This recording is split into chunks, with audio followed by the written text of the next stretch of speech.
2월 16일 월요일. 오늘 함께 나누실 말씀은 마가복음 6장 1절부터 6절까지의 말씀입니다.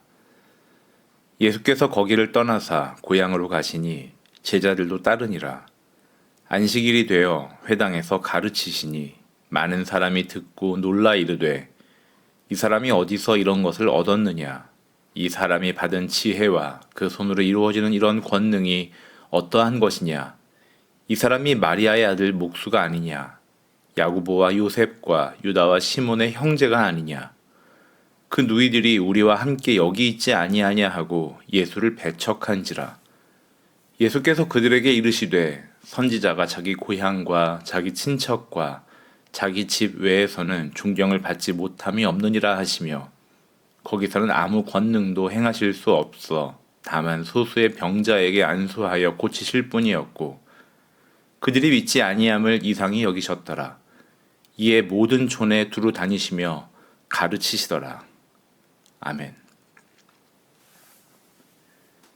예수께서 고향 나사렛으로 돌아오셨습니다. 그분을 따르던 제자들도 함께였습니다. 안식일이 되자 예수께서는 회당에서 가르치셨고 사람들은 그 말씀을 듣고 놀랐습니다. 놀라움은 자연스러운 반응이었습니다. 예수의 가르침에는 권위가 있었고 그분의 지혜는 보통 사람의 수준을 넘어섰습니다. 회당에 모인 나사렛 사람들은 분명 무언가 특별한 경험을 하고 있었습니다. 그런데 그 놀라움은 오래가지 않았습니다. 사람들의 반응은 곧 다른 방향으로 흘렀습니다. 이 사람이 어디서 이런 지혜를 얻었느냐? 질문이 시작되었고 그 질문은 곧 답을 향해 나아갔습니다. 그런데 그들이 찾은 답은 믿음이 아니었습니다. 이 사람이 마리아의 아들 목수가 아니냐? 그들은 예수를 알고 있었습니다. 정확히 알고 있었습니다. 나사렛은 작은 마을이었기에 그곳 사람들은 서로의 삶을 속속들이 알았습니다. 예수가 누구의 아들인지, 어떤 가족 출신인지, 무슨 일을 해왔는지 모를 리 없었습니다. 야고보와 요셉과 유다와 시몬, 예수의 동생들도 그 마을에 살았고 예수의 누이들도 함께 있었습니다. 모든 정보가 명확했습니다. 예수라는 사람에 대한 그들의 지식은 구체적이었고 확실했습니다. 그들이 가진 정보는 틀리지 않았습니다. 예수는 실제로 목수였고 마리아의 아들이었으며 야고보와 요셉의 형제였습니다. 나사렛에서 자랐고 그 마을 사람들과 함께 살았습니다. 사실에는 오류가 없었습니다. 문제는 그 사실이 그들에게 어떤 의미로 작용했느냐는 점입니다. 그들은 예수를 알고 있다는 확신 안에서 예수를 한정했습니다. 목수의 아들, 마을 청년, 우리가 지켜본 사람이라는 틀 안에 가두었고 그 이상의 존재일 가능성을 차단했습니다. 회당에서 들려온 예수의 가르침은 분명 놀라웠습니다. 그런데 그 놀라움을 받아들이는 대신 사람들은 자신들이 이미 알고 있는 예수의 이미지로 돌아갔습니다. 우리가 아는 그 사람이 어떻게 저런 지혜를 가질 수 있는가? 우리가 본 그 청년이 어떻게 저런 권능을 행할 수 있는가 하는 의문은 열림으로 이어지지 않았습니다. 의문은 닫힌 결론으로 향했습니다. 불가능하다, 받아들일 수 없다는 판단이었고 그래서 그들은 예수를 배척했습니다. 본문은 거기서는 아무 권능도 행하실 수 없어 라고 기록합니다. 예수께서 능력이 없으셨다는 말이 아닙니다. 다른 마을에서는 수많은 권능을 행하셨습니다. 병자를 고치시고 귀신을 쫓아내시고 죽은 자를 살리셨습니다. 예수의 능력 자체가 나사렛에서 사라진 게 아닙니다. 그런데 나사렛에서는 그 능력이 나타나지 않았고 다만 소수의 병자에게 안수하여 고치실 뿐이었습니다. 무엇이 달랐습니까? 사람들의 믿음이 달랐습니다. 정확히 말하면 그들에게는 믿음이 없었습니다. 그들은 예수를 받아들이지 않았고 그분의 말씀에 마음을 열지 않았으며 그분의 권위를 인정하지 않았습니다. 그 결과 하나님 나라의 역사가 그곳에서 일어나지 않았습니다. 하나님께서 무능해지신 게 아니라 사람들이 스스로 하나님 나라를 차단했습니다. 믿지 않음으로 그 나라를 경험할 통로를 닫아버렸습니다. 예수께서는 그들의 불신을 이상히 여기셨습니다. 예수께서 놀라셨다는 뜻입니다. 복음서를 보면 예수께서 놀라신 장면은 2번 기록되어 있습니다. 한 번은 백부장의 큰 믿음 앞에서였고 또 한 번은 바로 나사렛 사람들의 불신 앞에서였습니다. 백부장은 이방인이었지만 예수의 권위를 온전히 인정했습니다. 반면 나사렛 사람들은 예수와 함께 자랐지만 그분을 전혀 알아보지 못했습니다. 예수께서는 이 두 극단 앞에서 놀라셨습니다. 당연히 믿어야 할 사람들이 믿지 않았기 때문입니다. 그분을 가장 가까이서 본 사람들, 그분의 삶을 지켜본 사람들, 그분과 함께 살아온 사람들이 그분을 배척했습니다. 이 역설을 생각해 보아야 합니다. 예수를 잘 안다고 여긴 사람들이 예수를 전혀 알지 못했습니다. 예수에 대한 정보가 많았던 사람들이 예수를 인식하지 못했습니다. 익숙함이 만남을 가로막았고 지식이 깨달음을 차단했습니다. 나사렛 사람들은 예수라는 인간에 대해서는 알았지만 그분이 누구인지는 몰랐습니다. 그분이 무엇을 가져오셨는지, 그분을 통해 무슨 일이 일어나는지, 그분 안에서 하나님 나라가 어떻게 임하는지 알지 못했습니다. 그들은 자신들의 경험 안에서 예수를 판단했습니다. 우리가 본 예수, 우리가 아는 예수, 우리의 이해 범위 안에 들어오는 예수라는 틀을 벗어난 예수는 받아들일 수 없었습니다. 목수의 아들이 메시아일 리 없다. 우리 동네 청년이 하나님의 아들일 리 없다는 그들의 논리는 명확했습니다. 그런데 바로 그 논리가 하나님 나라를 막았습니다. 하나님은 인간의 이해 범위 안에 갇히지 않으십니다. 인간의 경험으로 포착되지 않으시고 인간의 논리로 설명되지 않으십니다. 하나님께서 일하시는 방식은 우리의 기대를 넘어서고 우리의 상식을 뒤집으시며 우리의 판단을 초월합니다.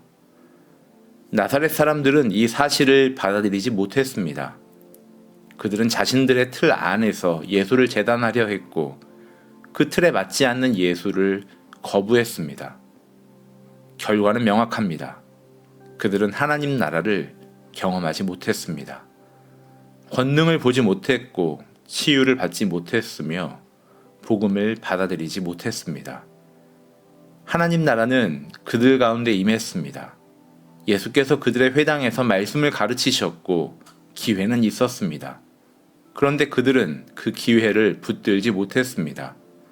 아는 것에 사로잡혀 알아야 할 것을 놓쳤습니다. 오늘 우리의 상황은 어떻습니까? 우리는 예수를 압니까? 교회를 오래 다닌 사람일수록 예수에 대해 많이 안다고 생각합니다. 성경을 여러 번 읽었고 설교를 수없이 들었고 교리를 공부했습니다. 예수가 누구인지, 무슨 일을 하셨는지, 왜 십자가에 달리셨는지 압니다.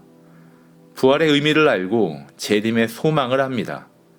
우리는 예수에 관해 말할 수 있습니다. 그런데 그 알미, 때로는 예수를 과거의 인물로 만듭니다. 2000년 전 팔레스타인에서 살다 가신 분, 성경 속에 기록된 분, 교리로 정리된 분으로 제안합니다. 우리는 예수에 관한 정보를 가지고 있지만 지금 여기서 그분을 만나는 일에는 둔감합니다. 예수를 알지만 예수와 교제하지 않습니다. 예수에 대해 이야기하지만 예수께 순종하지 않습니다. 나사렛 사람들과 우리 사이에는 공통점이 있습니다. 바로 익숙함입니다. 그들은 예수와 함께 자란 익숙함 안에서 예수를 한정했습니다. 우리는 예수에 관해 배운 익숙함 안에서 예수를 정리합니다. 그들은 목수라는 틀에 예수를 가두었습니다.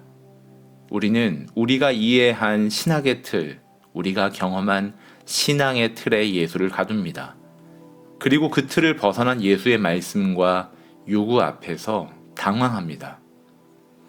예수님은 지금도 일하십니다. 우리의 삶 가운데 개입하시고 우리에게 말씀하시고 우리를 변화시키십니다. 그런데 우리는 과거에 배운 예수, 과거에 경험한 예수 안에 머물러 있습니다.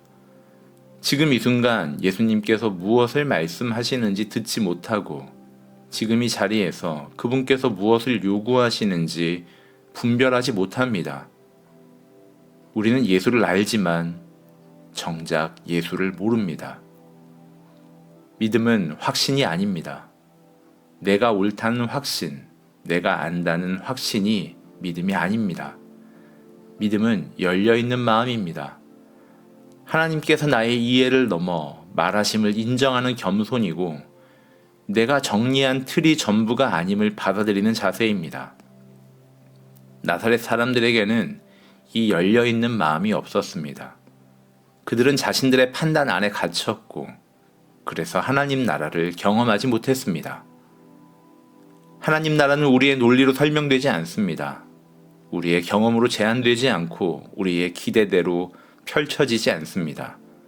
하나님 나라는 하나님께서 주권적으로 임하시는 영역입니다. 우리는 그 나라를 통제할 수 없습니다. 우리가 할 수 있는 일은 그 나라를 받아들이는 일뿐입니다. 마음을 열고 순종하며 하나님께서 일하시도록 내어드리는 일뿐입니다. 나사렛 사람들은 그 나라를 거부했습니다. 그들의 불신은 단순히 예수 개인을 배척한 문제가 아니었습니다. 그들은 예수를 통해 임하는 하나님 나라를 거부했고 하나님께서 그들에게 베푸시려던 은혜를 막았으며 하나님의 능력이 그들 가운데 나타나지 못하게 했습니다. 그들은 스스로 하나님 나라 밖에 머물렀습니다.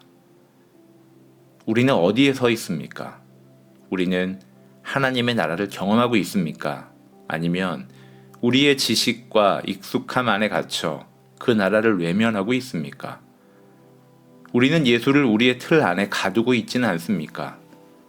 우리가 이해한 만큼의 예수, 우리가 경험한 만큼의 예수로 만족하고 있지는 않습니까? 하나님께서 우리의 존재 너머에 계십니다. 우리의 인식 너머에서 일하십니다. 우리가 예수를 한 인간의 경험과 이해 안에서 포착하고 규정하려 할 때 우리는 하나님 나라의 풍성함을 제한합니다. 나사렛 사람들처럼 우리 자신을 하나님의 역사 밖에 세웁니다. 예수님은 나사렛을 떠나셨습니다. 모든 마을을 두루 다니시며 가르치셨습니다. 나사렛 사람들이 거부한 복음을 다른 마을 사람들은 받아들였고 하나님 나라는 계속 확장되었습니다. 나사렛의 불신이 하나님의 계획을 막지 못했습니다. 다만 나사렛 사람들 자신이 그 계획 밖에 남았을 뿐입니다. 우리는 선택해야 합니다. 우리가 아는 예수 안에 머물 것인지 아니면 우리의 알을 넘어 일하시는 예수님을 따를 것인지 선택해야 합니다. 과거의 경험으로 오늘의 예수를 판단할 것인지 아니면 오늘 예수님께서 우리에게 주시는 말씀에 순종할 것인지 결정해야 합니다. 하나님 나라는 지금 여기서 임합니다. 우리가 마음을 열 때, 우리가 순종할 때, 우리가 우리의 틀을 내려놓을 때 그 나라를 경험합니다. 나사렛 사람들이 놓친 은혜를 우리는 붙들어야 합니다. 익숙함을 경계하고 알매 안주하지 않으며 지금 이 순간 예수님께서 우리에게 요구하시는 순종 앞에 서는 우리 모두이기를 축복합니다. 함께 기도하겠습니다. 하나님 아버지, 예수를 안다고 여기는 우리의 확신이 때로는 예수를 가로막는 장벽이 됨을 고백합니다. 나사렛 사람들처럼 익숙함 안에서 주님을 재단하고 규정하려 했던 저희를 용서해 주십시오.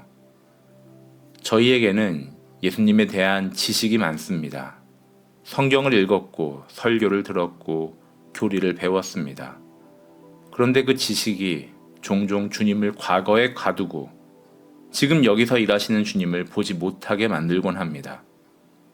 믿음과 더불어 일하시는 하나님, 예수님에 관한 굳은 지식이 아니라 지금 이 자리에서의 경험과 순종으로 예수님과 교제하게 해주십시오. 저희의 이해 너머에 계신 주님을 인정하게 하시고 저희의 틀 안에 주님을 가두지 않게 해주십시오. 주님께서 열어주시는 하나님 나라의 풍성함을 날마다 새롭게 경험하게 해주십시오. 과거의 지식이 아닌 현재의 만남으로, 익숙함이 아닌 새로운 순종으로 주님을 따르게 하시고 그 가운데 일하시는 주님의 권능을 날마다 목격하는 저희가 되게 해주십시오. 나사렛 사람들이 불신으로 하나님 나라를 막았듯 우리도 우리의 교만과 확신으로 주님의 역사를 제한하지 않게 해주십시오. 오히려 겸손히 마음을 열고 주님께서 오늘 저희에게 주시는 말씀을 듣고 순종하는 저희가 되게 해주십시오. 예수 그리스도의 이름으로 기도드립니다. 아멘. 하늘에 계신 우리 아버지여, 이름이 거룩히 여김을 받으시오며 나라가 임하시오며 뜻이 하늘에서 이루어진 것 같이 땅에서도 이루어지이다. 오늘 우리에게 일용할 양식을 주시옵고 우리가 우리에게 죄 지은 자를 사하여 준 것 같이 우리 죄를 사하여 주시옵고 우리를 시험에 들게 하지 마시옵고 다만 악에서 구하시옵소서. 나라와 권세와 영광이 아버지께 영원히 있사옵나이다. 아멘.